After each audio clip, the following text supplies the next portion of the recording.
ધૂધળીનાથનું અસલ નામ તો ધૂધો હતો. જાતનો કોળી આ વાસાવડ દીમનો રહેતો. હું પીવું છું એવી બજરના વાળા વાવતો. જલમ કોળીને પેટ પણ જીવ પરોવાણો. દયાદાનમાં હિંસા નામ ન કરે. વર્ષો વર્ષ બજારના પડતલ વેચીને જાય ગિરનારને મેળે. નાણું હોય એટલું ગરીબ ઘરના ખવડાવી દો, પાછું આવે બજર વાવવા માંડે. ધીરે ધીરે તે ધૂધોને ગિરનારને બે એકાએક થવા માંડ્યા. જેવું ધ્યાન તેવું દિલનું ગંજુ, જેવું અન્ન તેવો ઓડકાર. ધૂંધાને તો ગિરનારનું જ ધ્યાન રાતને દી લાગવા લાગ્યું. એનો આત્મો વધવા માંડ્યો.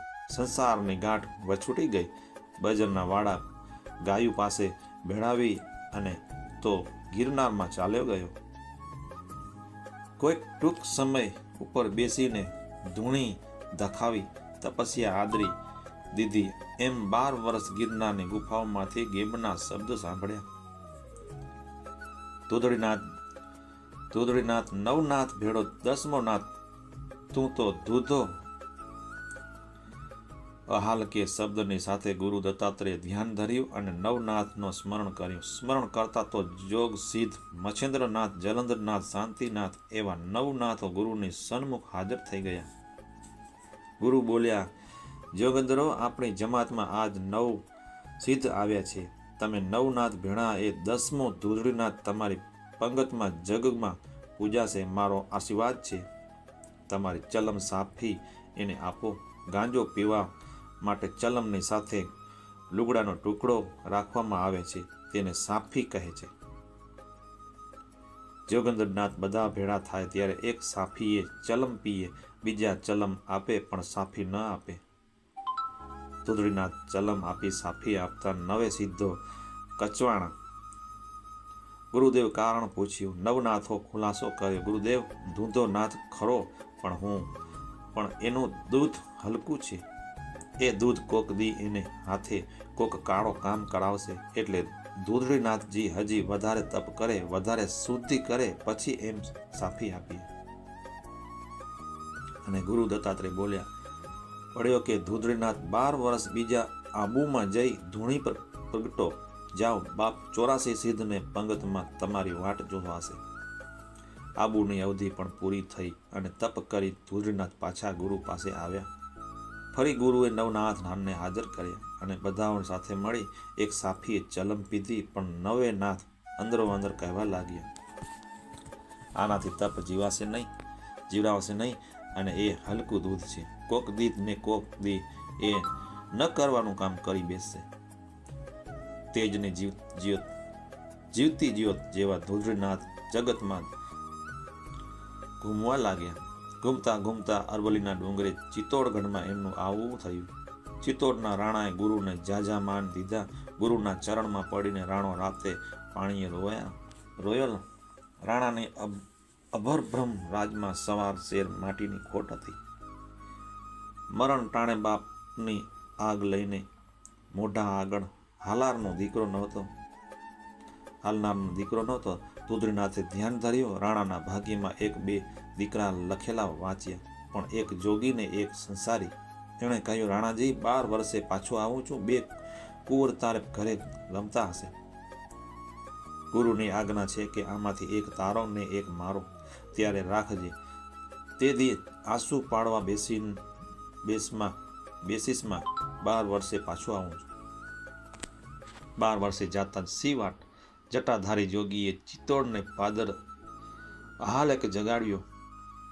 એટલે કે રાજા રાણી 2 રાજકુંવરને આંગળીએ લઈ બહાર નીકળ્યા. 2 માંથી એક તરાણે લુગડે ભાંગી પડતો હતો અને બીજો મેલે ઘેલે પહેરવશે. રાજાણી ક્રૂડ કરીને તેજીલો દીકરો રાખવા માંગતા હતા, પણ તેજની વિભૃત કાંઈ મેલે લુગડે ઢાંકી રહે. એ ધૂધળીનાથની નજર બહાર રહે. મેલા ઘેલાને જોગીએ ઉપાડી લીધા. 12 વર્ષનો બાળકો દોઢ દઈને ગુરુને કાંડે બાજી પડ્યો. માતા પિતાના નજરે દેખે તેમ એ 12 વર્ષના બાળકને માથું મુંડાવી ભગવા પહેરાવ્યો. ભભૂત ધરી ચાલી નીકળેલા રાજા રાણી ખોબો ખોબો આંસુ પાડતા ચિત્તોડગઢ પાછા વળ્યા.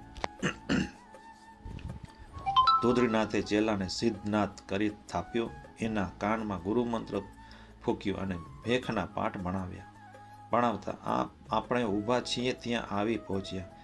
આ ઢાક તે દી નહોતું, અહીં તો પાટણ નગરી હતી. ચેલાએ ગુરુને કહ્યું, બાપ, હું આ ડુંગરમાં 12 વર્ષ સમાધિ લગાવું છું. તમે 100 ઘરોઘર જોડી ફેરવીને અહીં સદાવ્રત રાખજો. ભૂખ્યાનું દુખિયા અને અપંગોને પોતાની ગણી પાડજો.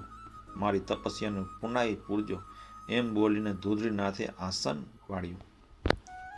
વાસેથી ચેલાઓ કેવી ગતિ થઈ ગઈ કે નગરીમાં જોડી ફેરવે પણ કોઈએ ચપટી લોટ ન દીએ.